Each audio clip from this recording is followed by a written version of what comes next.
Here's what's making news now around Indiana. Well, Amish Acres in Napanee, a well-known tourist destination in northern Indiana's Amish country, is going on the auction block in February. The owners of the Elkhart County attraction announced last month they were closing the 50-year-old business. Columbia City-based Schrader Real Estate, an auction company, says that auction scheduled for February 5 of next year. A subsidiary of Ohio-based Smith Foods is planning to expand its operations in Richmond. Smith Foods Richmond, Inc. plans to invest $9 million to add a new production line and create nearly 35 jobs over 3 years. The company says the effort will increase the plant's capacity to produce dairy and non-dairy products with extended shelf life, and that the new full-time jobs will pay on average about $22 an hour. In Whiting, a lack of parking has halted plans for a 68-unit mixed-use development. Our partners at the Times of Northwest Indiana report Mayor Joe Stahura scrapped the project just before it was set to break ground. Stahura says the city is currently considering alternative options, and officials say a parking garage could be one solution. The mayor says the master plan for the stadium district should be in place by Christmas, including plans for a hotel.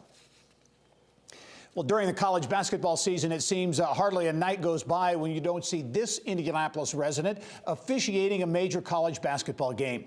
But he's also working behind the scenes to help younger referees. Bill Benner has more in this week's Inside Indiana Sports. Bill. Gary, thanks. Well, he's risen through the ranks to the top echelon of officiating, including being assigned to work his first NCAA men's Final Four last spring. But Bo Borowski wants to help these striped shirts at other levels of basketball as well, and he's developed an online tool called RefQuest to do just that. And we welcome Bo to the program, fitting this into your very, very busy schedule. The guy, he works nearly 100 Division I games a year, been doing that for 19 years, and an incredible resume. But let's talk about RefQuest, your third year in existence for this online tool, and what's the concept behind it, Bo? Well, the bottom line to it is we felt there was a better way to teach and train officials.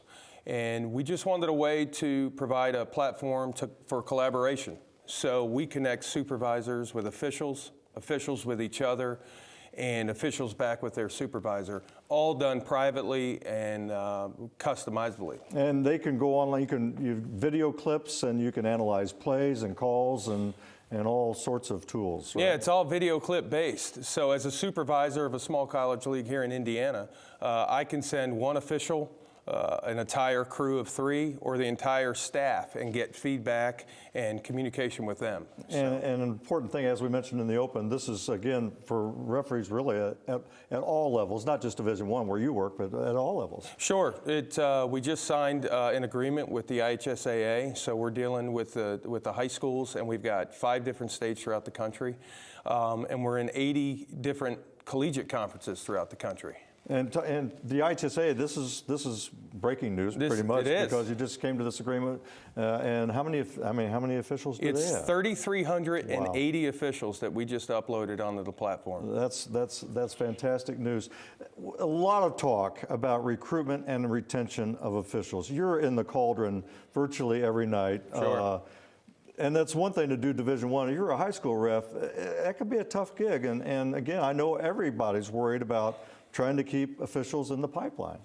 Yeah, it's a difficult thing. RefQuest was Sandra Walters' solution for recruitment and retention. The officials in their 20s and 30s, though they're willing communicators, they absolutely want to have a technology platform. And they think this will keep them engaged, and we believe that too. And Sandra Walter, for those who don't know, Assistant Commissioner of the IHSAA.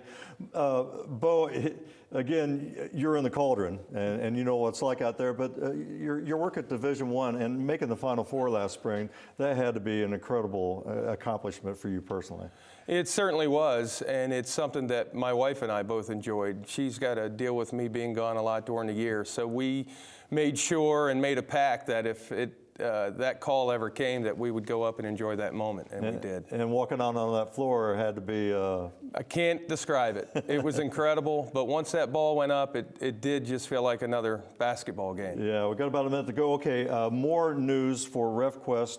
Sure. Beginning next spring, you're going to take this beyond basketball, so talk about that. We are. We're going into 7 other sports for the 2020 competition season with a multitude of the people we have contracts with.